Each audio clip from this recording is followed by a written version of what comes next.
ఎన్నికలు సమీపిస్తున్న వేళ ఏపీ రాజకీయాలు రసవత్తరంగా మారుతున్నాయి. అభ్యర్థుల మార్పులు చేర్పులతో అధికార పార్టీలో గందరగోళ పరిస్థితులు నెలకొంటే ఆపరేషన్ ఆకర్ష్తో ప్రతిపక్షాలు జోరు మీద ఉన్నాయి. మరోవైపు వైసీపీ టు టీడీపీ కొందరు జంప్ అవుతుంటే టీడీపీ టు వైసీపీ కూడా వలసలు రాజకీయంగా హీట్ పెంచుతున్నాయి. ఈ క్రమంలోనే వైసీపీ ఎమ్మెల్యే పార్థసారథి ఆ పార్టీకి గుడ్ బై చెప్పేశారు.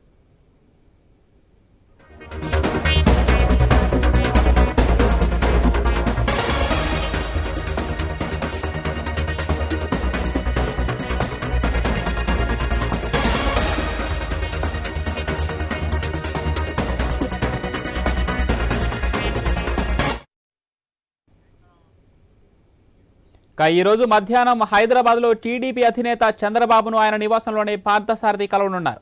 ఈ నెల 21న ఆయన టీడీపీలో చేరే అవకాశం ఉంది. అయితే ఉమ్మడి కృష్ణా జిల్లాలోని నూజివీడు లేదా పెనమలూరు నియోజకవర్గాల్లో ఏదో ఒక స్థానాన్ని ఆయన ఆశిస్తున్నట్లు సమాచారం. ఇప్పటికే పలుమార్లు చంద్రబాబును పార్థసారథి కలిశారు.